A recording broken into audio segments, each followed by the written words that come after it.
Welcome back to the Rami La Vie podcast. I have a bunch of stuff I want to talk about. Today's Thursday. The Yankees have an off day, thank the Lord. So we get a break from the Yankees. And last night was the moment, the Aaron Boone moment. Every year since 2020 now, we've had the Aaron Boone angry moment, the slap on the table, the bang on the table. I was texting with Babari during the game as he's on the broadcast with Susan. So he usually, as he showed, ignores my text while he's on the broadcast with Susan. He'll probably see it at some point and be like, oh, haha. I don't know. See, it's funny. I'm sure. So he's younger. He's in texting. He's just out of school. He probably still has a lot of friends. Like as you get older, I guess you start to lose some of your friends. He's probably got a dozen. I'm probably not the only one. I happen to be working the game with him. But I'm sitting in the studio and he's at Yankee Stadium. So I'm texting obviously Connor, and we text back and forth. Connor is the stadium producer, and I mean, some of the text threads, honestly, he's one of the funniest dudes I know. And some of the things he says on those threads are the funniest things. Like just two Yankee fans who are both working for the Yankees, but the texts back and forth are, I mean, top notch, top tier trolling, just joke. Like we have a great time working the Yankee games. And honestly, I can't blame him. He goes there, he gets fed Legends food, and then just sits in basically the best seat in the house and gets to watch the New York Yankees suck. But still, he gets to, I mean, he's sitting in the, like, perched up in the best seat in the house. And I don't know if he was kidding when he said he was eating the Legends food every night, but I mean, that's what he said. I don't know. Sometimes his sarcasm is too good.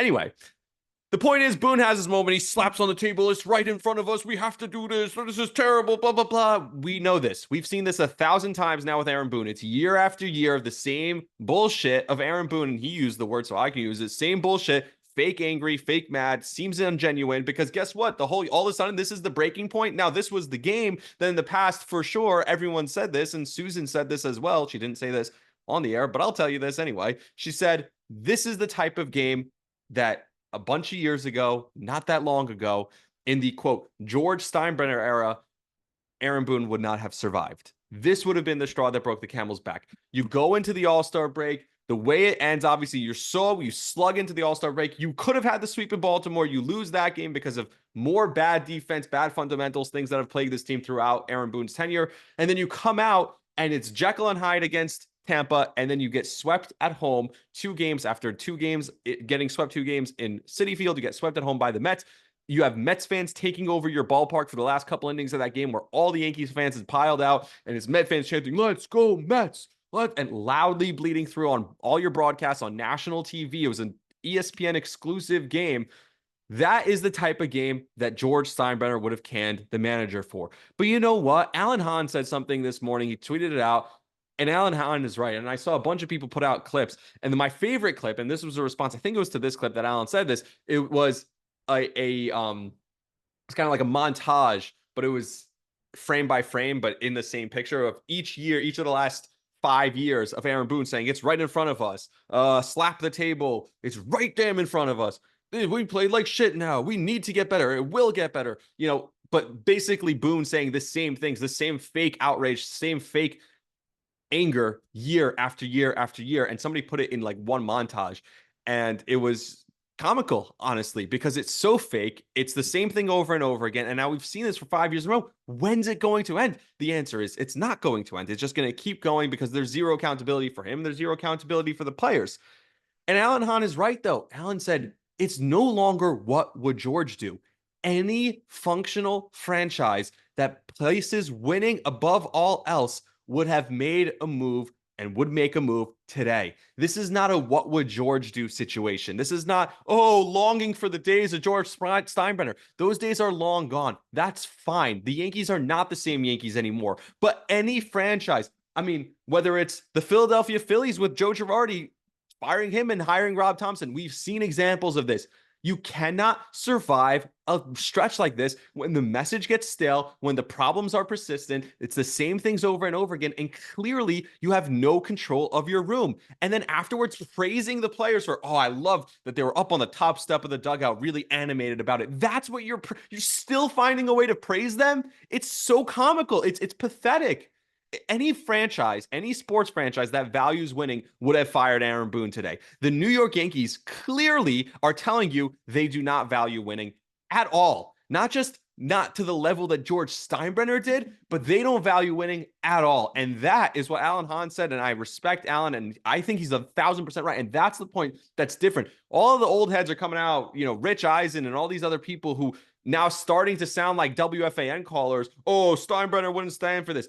The 90-year-old WFAN caller that says that on a nightly basis, they say that in the offseason, they say that in June, they say that all the time. That's when you start to sound like them, and people are starting to sound like them. Alan Hahn made the distinction and said, no, this is not what would George do. What would any other franchise do? That's not, oh, we're the New York Yankees. We do things differently. Any franchise, any general manager, any owner would have fired Aaron Boone today. And it's not his fault. And that's the thing I want to get to also. Would firing Aaron Boone work? I think it would. I think it would work, and I'll tell you why in a second. But he's not top 10 on the list of Yankee problems right now. The Yankees have problems far worse than Aaron Boone. Whether it's the hitting, whether it's the defense, whether it's the construction of this roster, how are you paying this much money for a roster? And you have Jahmai Jones leading off and J.D. Davis cleaning up. How does that happen? You said in the offseason yourself, Brian Cashman, we can't rely on Giancarlo Stanton to stay healthy. And yet you trotted Giancarlo Stanton out there with no backup plan. The hugging of the prospects and then them fizzling out. Aaron Boone is not top 10 on the list of Yankee concerns. The starting pitching, the bullpen. There's so many things that come ahead of Aaron Boone being the problem. The problem becomes, though, that when a team is kind of defined by their lackadaisical play, by seeming like they don't care, and there's a manager who makes excuses for them over and over again, and the only time he gets animated is once a year, and it sounds fake and it sounds forced, that is when the blame falls on the manager, and when firing the manager can make a change. That's why it would work, because this is a team that so doesn't give a fuck. They just, whatever, lost another game. Oof. Oh, man, this sucks. We keep losing. What's going to happen? All right, we'll turn it around. They mimic him. They say what he says. We're turning around. We're better than this. At some point, you have to have some sort of accountability and say, we suck. This stinks. We're a terrible team. Somebody has to stand up, but nobody does because the manager doesn't. I think more than any other team, firing Aaron Boone would be such a shock, would be such which send a shiver down the spine, especially a week out from the trade deadline. You fire the manager a week out for the trade deadline, it puts everyone on notice. Hey, we can fire any of you. We can get rid of any of you. But no, the Yankees are so comfortable because they know they won't fire the manager. They know they won't make big trades. Gleyber Torres knows he's not losing his job. DJ LeMahieu knows he's not losing his job. Anthony Volpe knows, hey, they didn't go get Seager. They didn't trade for Castillo. They didn't trade for Garrett Cole. All for me. What kind of pressure is there on me? My job is secure. I better work out for them. There's no pressure on anyone. So firing Aaron Boone actually would send a message to this team of any other team. Still not going to happen. They're not going to do it. They don't value winning. You know what they value? There were 47,000 fans in the ballpark last night. Mets fans, Yankees fans, they don't give a shit. As long as the tickets were paid for, the merchandise was bought. That's why they started selling opposing teams' gear at Yankee Stadium. It's all about the bottom line. It's all about the money. It's all about the numbers. It's all about the dollars. And it's working for them. So good for them. And I'm not going to sit here and continuously get worked up and angry about a New York Yankees team not winning, because guess what? That's not the goal anymore. They don't care about winning. So how can I sit here and want them to win and be upset? I have zero control over it, and that's not what they care about. They care about money. They care about butts and seats. They care about popularity. They care about the brand, the interlocking NY, the logo. That's it. So I'm not going to pay money to go see them. I'm not going to pay money at their stadium. I'm not going to give them my money. I go for free. Talked about that. People got mad about it, but it's true. And guess what? A game like last night, a high-profile game that they're not giving the WFAN seats to just a producer. Guess what? I didn't go. I worked the game. So guess what? I'm not going to go. I'm not going to pay to see them. I'm not going to give into it, but I'm also not going to get mad when they're losing, because guess what? They don't care if they win or lose. Why should I care? That's it. Once that changes, if they make significant changes that tell me that they care about winning, that they're serious about trying to compete for championships, I'll be back in. I love the Yankees. That was the first baseball team I ever loved. First sport I ever got into. First sport my father taught me was baseball. First game I ever went to was a Yankee game. All I cared about was the Yankees as a little kid. And then became a Jets fan, later Knicks, then Rangers. As I evolved in my sports fandom. The Yankees, though, that was the first team. That was the first falling in love with sports. That was the first connection. That was the first going to games. Derek Jeter, the core four, A-Rod, the Yankees. That was my childhood. And guess what? It's not the same team anymore. But it's not a departure from George. It's a departure from a franchise that valued winning. Make that distinction. This has nothing to do with George Steinbrenner. This has to do with the organization and just how they look at sports as a whole. This is not a franchise that values winning. You know who values winning? The Knicks. They had opportunities to fire. They talked about this in an article. They had opportunities to fire Tom Thibodeau after the 22 season, the thumb down Julius Randle season. They said, no, we're not going to fire him. This wasn't on him. They had an opportunity to fire him at the beginning of this year when it was going poorly to start the year, both this year and last year. They turned it around in 23 and 24. Obviously, they make the big trade, but at that point, they weren't looking that good. Instead, they make the big trade for OG Anunoby. Everything, we know how it goes from there. And now he earned himself a 3-year contract extension. That's an organization that's putting winning above all else. We'll deal with the draft picks down the road. We're going to go get the guy who we think is the best fit to win, Mikal Bridges. So I can't get emotionally invested in a team that isn't invested themselves. I'm sorry, they're just not. Aaron Judge, Aaron Boone, Garrett, they're not invested. And Garrett Cole, you see him, he's just happy to be there with his kids and his wife, and good for him. He has a very nice life. He's made a ton of money. He's fine. He doesn't care about winning. Aaron Judge, he does his sneaker deals. He talks with Jalen Brunson on the field before the game. He doesn't care. He gets the interlocking NY. He's got the big brand name. If Juan Soto cares about winning, he'll leave. I'll tell you that right now. Juan Soto's got to look around and say, This is supposed to be the team that wins? Hey, if I care about winning, I'm going to go to Queens. They still care about winning in Queens. And I want to make a very interesting parallel for the New York Mets. But before that, it kind of connects to the New York Giants. So let's get into the New York Giants a little bit. And what I saw from Hard Knocks, I told you I'd talk about it. I watched the episode. I love so far the offseason Hard Knocks. I think it's been incredible. It's been behind the scenes. Maybe it's just I'm dying for football. And we got, of course, the videos of Aaron Rodgers in shorts. There is no better quarterback in the history of the NFL than Aaron Rodgers on a shitty iPhone camera from like 30 yards away wearing shorts. No better quarterback. Tell me I'm wrong. The greatest quarterback in NFL history is Aaron Rodgers in shorts on a shitty iPhone camera filmed from 100 yards away. Changed my mind. You can't. He's the greatest ever. So there's that.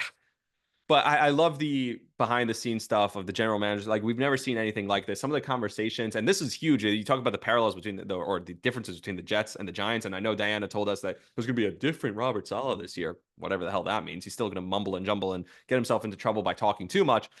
There were things that Joe Schoen is saying, hey, this is how I really feel. And his PR people are like, well, you're not going to say that to me. He's like, yeah, of course not. Like, I know better. And they're training him. They're practicing questions with him. And they did such a cool montage where they show the PR guy asking Joe Schoen a question, him starting to answer it, and then his answer on the podium. And it was the exact same questions and answers lining up. They planned everything. They knew exactly what every single one of the New York media people were going to ask before they asked it. They were prepared. I feel like there's nobody in the Jets organization sitting with Robert Saleh and doing that. And if they are, they're doing a terrible job because he gets himself in trouble every time he opens his goddamn mouth. Anyway.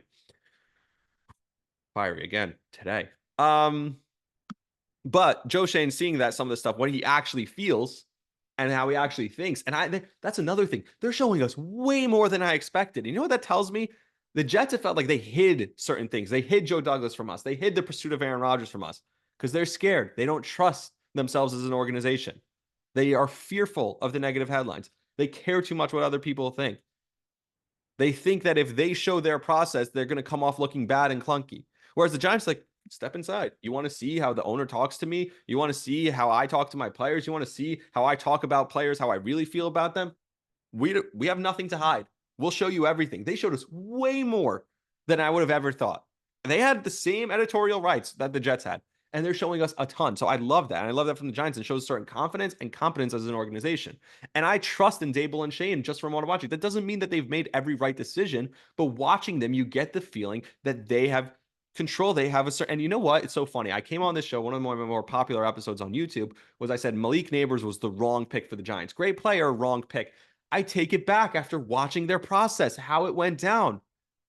They had a better process. It didn't work. They couldn't trade up. Maybe they could have traded down. They looked into that. But think about this. They loved Malik Neighbors. He was their favorite receiver on the board. The fact that he fell to 6 If it was anyone else, they would have traded down, but you'd go have an opportunity to get your number one favorite receiver. And they said even if they draft a quarterback, they still would have had to get a weapon for Daniel this year because Daniel is still under contract for this year. So the point is Daniel wasn't going anywhere. So even had they drafted Janie Daniels, who they love, and were able to trade up for him, they would have had him sit behind Daniel Jones for a year.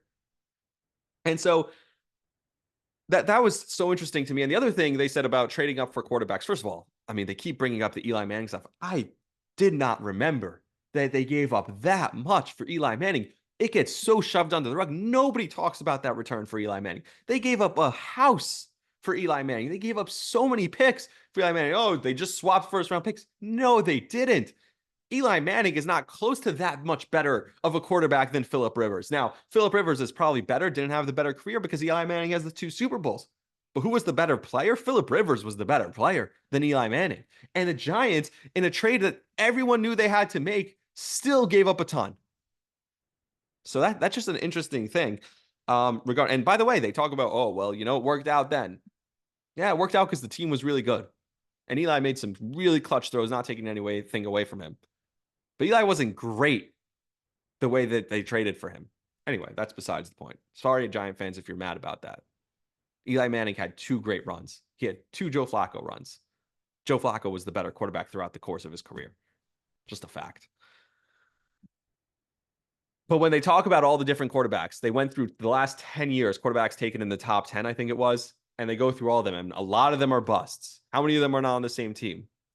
And they say and Shane goes, so Dabes, what do you think of that? Dabes with his legs up on the couch, as always, lean back, relax. Looks like he's definitely comfortable with his job and his job security. He goes, take a Stroud, which means make the right pick. And they even mention it. The idea is, even if you have to take a quarterback every year, take one till you get it right because it's that valuable. So teams are going to still continue to draft the quarterbacks in the first round. Because guess what? As often as they bust, they're still going to hit. And when they hit, it's franchise altering. Now, it wasn't enough for them to trade up. They would have had to give the star and the moon, right? Or they said the sun and the moon to get a star was the line that Liev Schreiber said on the Hard Knocks. The Giants may be looking to give up the sun and the moon just to get a star. Oh, it was great. That was an awesome line. I love that guy, the voice of God, coming down the helicopter. He should helicopter in at the draft room. That's what they should do on that next episode. But the point is they wanted a star quarterback, right? But they would have had to give up a ton to get that star quarterback. And they decided, we're not doing it. We're not giving up the haul that it's going to take to get that star quarterback. It's just not worth it for where we are as a franchise right now. Because guess what? It likely would have been Drake May anyway. They would have had to overpay for Drake May. They love Daniels. They didn't love Drake May. Now, the interesting part is, what if they had made that trade to trade back with Chicago? They said if both Marvin and all 3 quarterbacks and Marvin and Malik were both gone, they would have traded back and tried to get Rome Odunze a little bit later. Imagine Chicago, who ended up taking Rome later. They trade back, and then Chicago jumps them just to take Rome, which would have been crazy. But of course, Chicago would have been trading up at that point to get All or Latham, which is the 2 offensive tackles that they wanted. Of course, those guys both ended up going, so it was a different situation, right? It just, again, so much goes on in these drafts, and it just, obviously, if the Bears say, hey, we're trading up to take a tackle, and then they take Rome Odunze, that's negotiating in bad faith, and then the Giants would have never done deals with them again. They would have called every general manager in the league and blackballed the Bears. So that never would happen. But I was thinking about that in the moment. I was like, wow, can you imagine they did say, hey, we're trading up for, there's those 3 receivers in the draft. That's what it's thought of as a 3 receiver draft, or 3 of those top notch guys. And they say we're trading up for a tackle, and then instead they take the 3rd of those 3 receivers, and the Giants are now stuck at 9 trying to figure out what to do. Anyway, so I think it ended up being smart. We'll see how the draft actually played out in next episode. But the one thing that is clear across this entire thing when it comes to the Giants and Hard Knocks is that they screwed themselves royally twice. The first time, they already decided we're not picking up the 5th-year option on Daniel Jones. We're out on him. Tyrod Taylor is going to be the starter by the middle of the season. That's what people said. And then Daniel Jones has by far the best year of his career in a contract year and a walk year. Still not great, but has one fantastic game.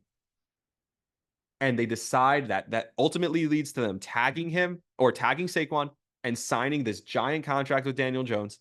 And it does a few things. Not only does it cause Saquon to ultimately leave because you tagged him, if they had gotten the contract done with Saquon the year prior, Saquon Barkley would still be a Giant, at least for the next couple of years, probably for life. Instead, they tag him at the time because they had to pay Daniel Jones. And then they pay Daniel Jones all this money, even though they already told you how they felt about Daniel Jones going into that year. But he has this one great game against one of the worst defenses ever in Minnesota in the playoffs before getting his ass kicked against Philadelphia the following week. And all of a sudden, we're giving Daniel Jones all this money.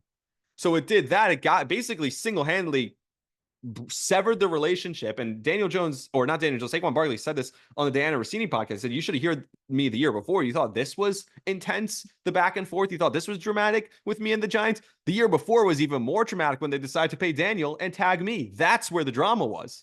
I remember Saquon decided to be a man and come to practice and show up, and he wasn't going to be a distraction for the team, and he's a leader, and he cares about everyone else. And you heard that on this episode. He's talking about, oh, I really like, he mentioned an offensive lineman, the step that he took, the leadership role. He really loved the team. He loved his teammates. He was a leader there, and it's just a shame. So that was the first misstep. The second misstep is the following year, winning games with freaking Tommy DeVito.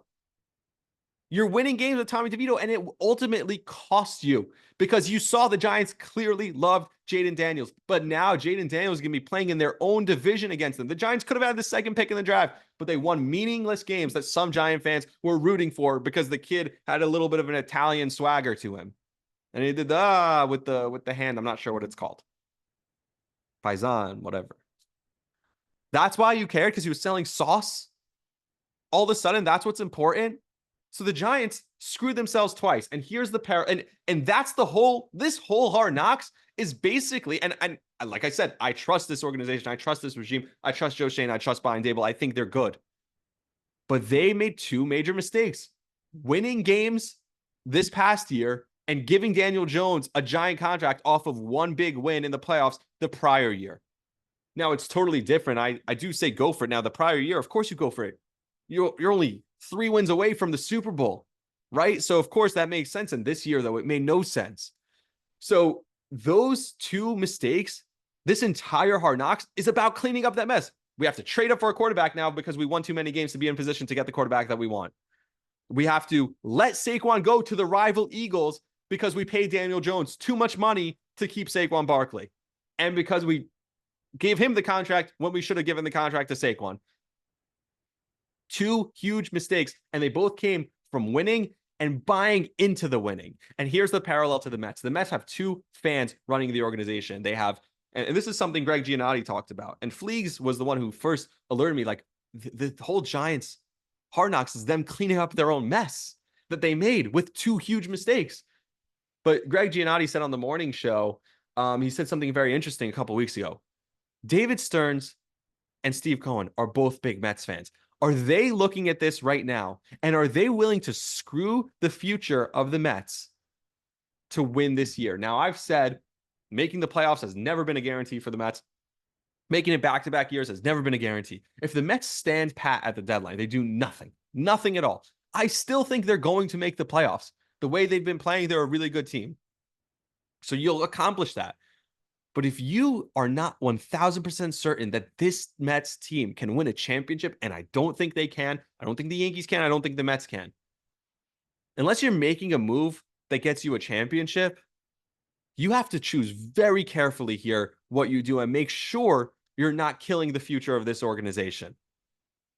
Because we're seeing what taking a chance at winning, but not going all in at winning, does for a franchise like the Giants did. It's crushing them now years removed. And ultimately, if this team is terrible this year and they don't let Schoen and Daboll draft the next quarterback, this could have set the Giants franchise back 10 years, where again, we have the same cycle again, where there's a new offensive coordinator, a new head coach, and a new general manager. I don't think that's the case. I think these guys have job security. It seems that way. The way Schoen talks back to the owner, the way Daboll has his feet up in the office.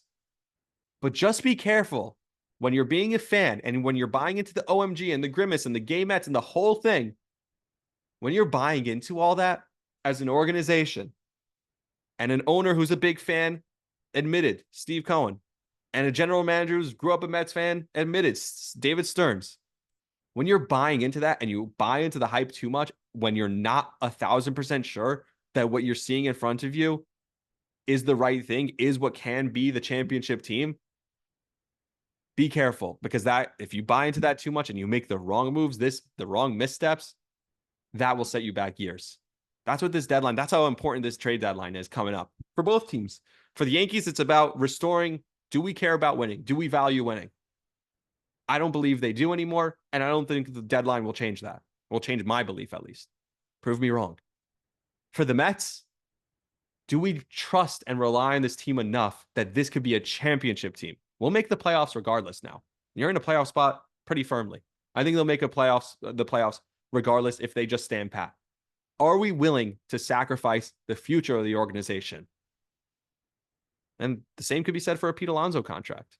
Do we give all this money to that guy? Is that the same as Daniel Jones? No, there's no salary cap in baseball. They could still pay anyone else, whoever they want, but it'll just be more difficult. These are decisions that are going to be made at this deadline in a week that are going to change the trajectory of both these franchises, not only for this year, for seasons beyond. Juan Soto look at this team and say, you guys don't value winning. I'm out. That's how big this deadline is. All right, that's going to do it for me. Rami Lavi, YouTube, Ringer. I listen to Ryan Russillo always has Ringer Spotify at the end. So when I think Spotify, I hear Ringer Spotify. That's my mistake. I apologize. But YouTube, Spotify, Apple Podcasts, wherever you get your podcasts, Rami Lavi Podcast, Instagram, Twitter, TikTok. Check me out on all those platforms. And also, link in the description for Huga House. It means cherish the little things, buy the hats. Appreciate you all for supporting and listening. Till next time, see ya.